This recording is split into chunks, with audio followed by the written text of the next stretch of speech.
দেখুন কত সবেদা হয়েছে, দেখুন এই যে গাছ ভরে দেখুন প্রত্যেক কটা ডালে, এই যে দেখুন, এই যে দেখুন, এই যে দেখুন কত সবেদা হয়েছে, এই যে কত বড় বড় সবেদা হয়েছে দেখুন, এই যে দেখেছেন, এই যে দেখুন, এই যে বড় বড় সবেদা হয়েছে, এর পাশেও দেখুন বড় বড় সবেদা। নমস্কার বন্ধুরা, আমি সঞ্জীব নেচার অ্যান্ড গার্ডেন্স থেকে আরও একটা ভিডিও নিয়ে আপনাদের সামনে হাজির। আজকে যেই ভিডিওটা নিয়ে আপনাদের সাথে আলোচনা করতে চলেছি সেটা হচ্ছে সবেদা গাছ। এই যে আমার পিছনে দেখতে পাচ্ছেন আপনি, সবেদা গাছ নিয়ে আলোচনা করতে চলেছি। তো প্রত্যেক কটা ভিডিওই যে আমি আপনাদের সামনে তুলে ধরি সেগুলো হচ্ছে গাছের সম্বন্ধে পরিচর্যা, ফুল গাছ ফল গাছের পরিচর্যা নিয়ে। তো আজকেও সেরকমই একটা গাছ নিয়ে আপনাদের সামনে আলোচনা করতে চলেছি। তো এই গাছে কি সবেদা গাছ সম্বন্ধে অনেকেরই বিভ্রান্ত ধারণা রয়েছে, সেই ধারণাটাকেই পরিষ্কার করে দেওয়ার জন্যই আজকের এই ভিডিও। তো ভিডিওটা শুরু করার আগে বলে দেবো, যারা যারা বন্ধুরা আমার ভিডিও দেখেন তারা অতি অবশ্যই আমার ভিডিওটা শেয়ার করে দেবেন এবং যাতে আরেকজনের কাছে ভিডিওটা পৌঁছে যায় এবং তারাও মানে গাছ সম্বন্ধে যদি তাদের কোনো সমস্যা বা ভ্রান্ত ধারণা থাকে সেটা যাতে ক্লিয়ার হয়ে যায়, সেই জন্যই মূলত আমি ভিডিও করে থাকি। তো খুব সাধারণভাবেই আমি বাগান করি, সাধারণভাবেই যে পরিচর্যাগুলো আমি বাগানে করে থাকি সেই ভিডিওর মাধ্যমে সেটাই আপনাদের সামনে তুলে ধরার চেষ্টা করি। তো আপনারা ভিডিও দেখে ভিডিওটা শেয়ার দেবেন। আর YouTube channel nature and gardens, আমি প্রত্যেক ভিডিওর নিচেই আমার চ্যানেলের লিঙ্ক আপনাদের দিয়ে দেবো। তো সেই নেচার অ্যান্ড গার্ডেন্স যে চ্যানেলটা আছে ওটাতে সাবস্ক্রাইব করে রাখবেন এবং বেল আইকনটা চেপে রাখবেন যাতে প্রত্যেক কটা ভিডিও আপলোডের সঙ্গে সঙ্গে আপনাদের কাছে নোটিফিকেশান হিসেবে পৌঁছে যায়। তো চলুন বেশি কথা না বলে আজকের ভিডিওটা শুরু করা যাক। এই যে সবেদা গাছ, এই সবেদা গাছ অনেকেই বলে যে আমার গাছে সবেদা হয় না, ফুল আসে ফুল ঝরে যায়। হ্যাঁ, তো সেই ক্ষেত্রে আমি বলবো সবেদা গাছে কিন্তু কোনো রকমভাবে আলাদা ওষুধ প্রয়োগ করে কৃত্রিমভাবে আপনি যদি মনে করেন যে সবেদা ফলাবেন, সেক্ষেত্রে কিন্তু সবেদা ফলবে না। সবেদা ও প্রকৃতির নিয়মে সবেদা ধরবে, প্রকৃতির নিয়মে সবেদা ধরবে। আপনি গাছটা বসিয়ে দিলেন, গাছটা 1 থেকে 2 বছর সময় নেবে, অটোমেটিক সবেদা আপনার যখন ধরা চালু করবে দেখবেন সবেদা ধরতেই থাকবে, এ স্টপ নেই, 12 মাস ফলন পাবেন। আর সবেদা একটু পাকতে সময় লাগে, একটা সবেদা মোটামুটি 8 মাস 1 বছরও পর্যন্ত সবেদা পাকতে সময় লেগে যায়। সেই সবেদা কিন্তু একটু খুব স্লো মানে বড় হয়। তো সেই দিকটায় আপনি অনেকে বলেও যে আমার সবেদা বড় হচ্ছে না, গাছে সবেদা হয়ে রয়েছে বাড়ছে না। সবেদা বাড়ন্তটা আপনি দেখতে পারবেন না চোখে, খুব আস্তে আস্তে বাড়ে, কারণ এটা 8 মাস 9 মাসের ফল, ঠিক আছে। আর ফল ধরে থাকা অবস্থায় আপনার গাছে আবার ফুল চলে আসবে। যেরকম দেখুন এই যে আমার গাছে দেখুন, এই যে ফল ধরে রয়েছে, এই যে ফল ধরে রয়েছে, ভর্তি ফল হয়ে রয়েছে। এখানেও আপনারা দেখতে পাচ্ছেন এই যে ফল ধরে রয়েছে, এই যে এই ডালগুলোতেও দেখতে পাচ্ছেন আপনারা কত প্রচুর পরিমাণে ফল ধরেছে। আবার দেখুন এই যে ডালে ফুল চলে এসছে, ফল ধরে থাকছে এই অবস্থায়। দেখুন এই যে যেখানে ফল আছে এই যে ফুল চলে এসছে। তো এই রকম গুটি ঝরে যদি আপনার গাছে দাঁড়িয়ে যায় সেক্ষেত্রে কিন্তু গুটি ঝরে পড়বে না। সবেদা গাছের ক্ষেত্রে কিন্তু এই ব্যাপারটা আছে যে সবেদার যদি একবার ফলন চলে আসে, গুটি ধরে যায়, সেই সবেদা কিন্তু আর গাছ থেকে ঝরে পড়বে না, আপনার একের পর এক সবেদা হতেই থাকবে। ওই জন্য সবেদা গাছ লাগালে একটু ধৈর্য ধরতে হবে আপনাদের। মোটামুটি নার্সারি থেকে কিনে এনে 2 বছর আপনার লাগতেও পারে সবেদার গাছটা বড় হতে। সেই গাছটা মানে সেট হয়ে গেলে, গাছটা তৈরি হয়ে গেলে অটোমেটিক সবেদা ধরবে। এর জন্য কোনো ওষুধ খাওয়ার কিচ্ছু আপনাকে দিতে হবে না যে সবেদা ধরার জন্য, এটা অটোমেটিক প্রকৃতির নিয়ম। অনেকে বলে যে হ্যান্ড পলিনেশন করে দিতে, ফুলগুলোকে হ্যান্ড পলিনেশন করে দিতে, কিচ্ছুর দরকার নেই। আমি বলবো আপনাদের কিচ্ছুর দরকার নেই, নর্মালভাবে সবেদা গাছ করুন, এসে বসিয়ে দিন, মাস গেলে আপনি খাবার দিন। পোকা এই গাছে সেরকম না লাগে না বললেই চলে, পোকার ওষুধও আপনার সেরকমভাবে লাগে না। যখন অন্যান্য গাছে দেবেন আপনি এটাতে দিয়ে দিতে পারেন, পোকারও উপদ্রব এই গাছে নেই। তো মাসে শুধু খাবারটা আপনারা দিয়ে যাবেন।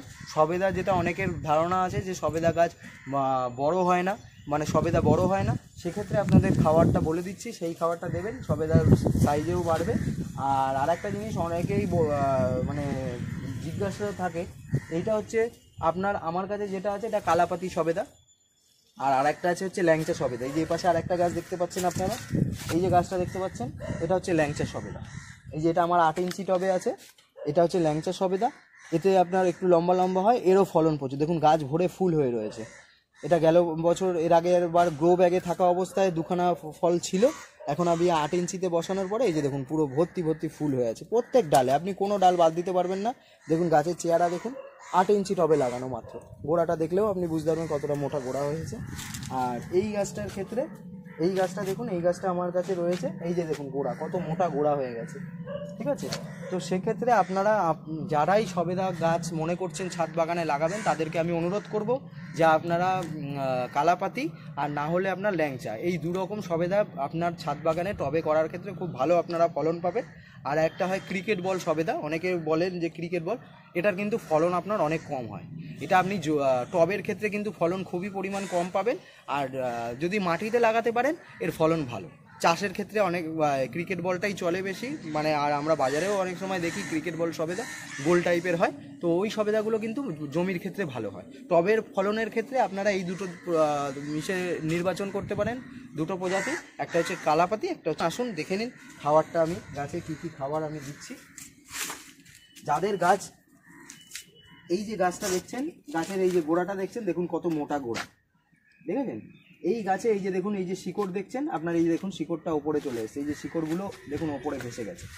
এই শিকড়গুলো ভেসে গেছে মানে এর এত সবেদা হয়েছে, এই খাবারে কিন্তু এর অভাব হচ্ছে। খাবারের অভাব হচ্ছে বলেই আমাকে কিন্তু এতে প্রত্যেক মাসে একবার করে একে খাবার দিয়ে যেতে হবে। প্রত্যেক মাসে আপনার একবার করে একে খাবার দিয়ে যেতে হবে। দেখেছেন গোড়া কত মোটা গোড়া হয়েছে। তো এতে কি খাবার দেবেন বলে দিচ্ছি। এই যে গোবর সার, এই যে দেখতে পাচ্ছেন গোবর সার, 1 বছরের পুরনো গোবর সার যে আছে, এই গোবর সার দেবেন, 1 মুঠো গোবর সার দিয়ে দেবেন।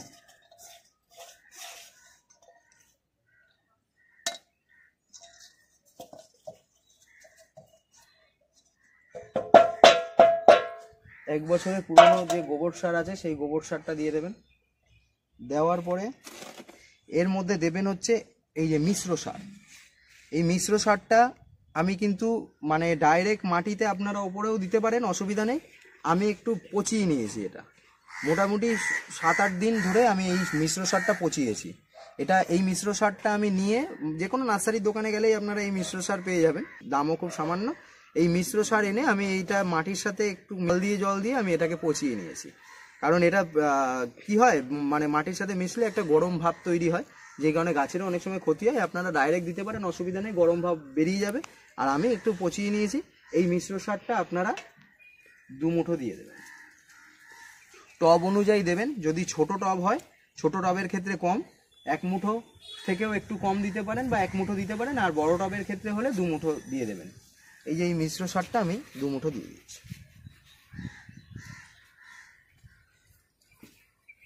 এটা 2 মুঠো দিয়ে দেবেন এরমভাবে। দেওয়ার পরে হিউমিক অ্যাসিড, এই যে হিউমিক অ্যাসিড আছে দেখুন, এই যে দানা হিউমিক অ্যাসিড, এই হিউমিক অ্যাসিডটা সামান্য পরিমাণ হিউমিক অ্যাসিড এর মধ্যে আমি ছড়িয়ে দেব। এই গেল হিউমিক অ্যাসিড। তার সাথে আমি এর সাথে দেব হচ্ছে এই যে সয়েল মাইক্রোনিউট্রন। এটা যে কোনো নার্সারি বা সারের দোকানে গেলে আপনি পেয়ে যাবেন। এই সয়েল মাইক্রোনিউট্রন অল্প পরিমাণে আমি দিয়ে দেবো এর মধ্যে। এই সয়েল মাইক্রোনিউট্রন আমি দিয়ে দেবো, খুব সামান্য লাগে। সয়েল মাইক্রোনিউট্রন দিয়ে দিলাম। আর তার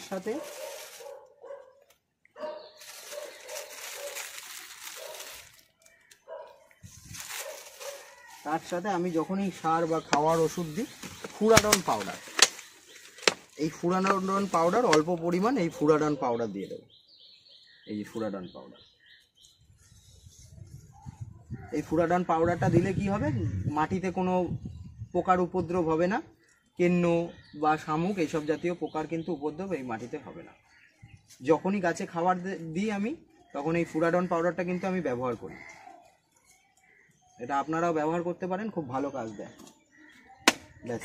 আর তার সাথে দেব হচ্ছে 10-26-26, সামান্য পরিমাণ দেব। এই 10-26-26 একটু ছড়িয়ে দেব। ব্যাস, এর 1 মাসের খাবার কিন্তু দেওয়া হয়ে গেল। প্রত্যেক মাসে এই খাবারটা আমি রিপিট করব। এই হচ্ছে সবেদা গাছের পরিচর্যা। তো আপনারা এইভাবে সবেদা গাছ করুন, খুব ভালো আপনারা রেজাল্ট পাবেন। ব্যাস আজকের জন্য এটুখানি। আমার YouTube channel nature and gardens আপনারা সাবস্ক্রাইব করে রাখবেন। এরকম আরও ইনফরমেটিভ ভিডিওগুলো আপনাদের কাছে পৌঁছাবে নোটিফিকেশান হিসেবে, বেল আইকনটা চেপে রাখবেন। আর ফেসবুক যে আমার পেজটা আছে, ফেসবুকেও আমার নেচার অ্যান্ড গার্ডেন্স বলে পেজ আছে, সেটাও ফলো করবেন। আর ফেসবুক আর একটা পেজ আছে আমার সঞ্জীব নাথ বলে, সেই পেজটাও সাবস্ক্রাইব করে রাখবেন। আর ইনস্টাগ্রামেও আছে সঞ্জীব নাথ বলে, ওটাও আপনারা ফলো করবেন। আমি প্রত্যেক জায়গাতেই গাছ সম্বন্ধেই ভিডিও আপলোড করে থাকি। আমার ছাদ বাগানে যেসব গাছের পরিচর্যাগুলো আমি দেখাই সেইগুলো নিয়ে মানে ভিডিও করি। তো আপনারাও অতি অবশ্যই ভিডিওটা ভালো লাগলে শেয়ার করে দেবেন। আর বলবো যে প্রত্যেক কটা ভিডিওই কিন্তু আমি আপনাদের যাতে কাজে লাগে সেই জন্যই বানিয়ে থাকি। তো ব্যাস আজকে এইটুখানি। নমস্কার, ধন্যবাদ।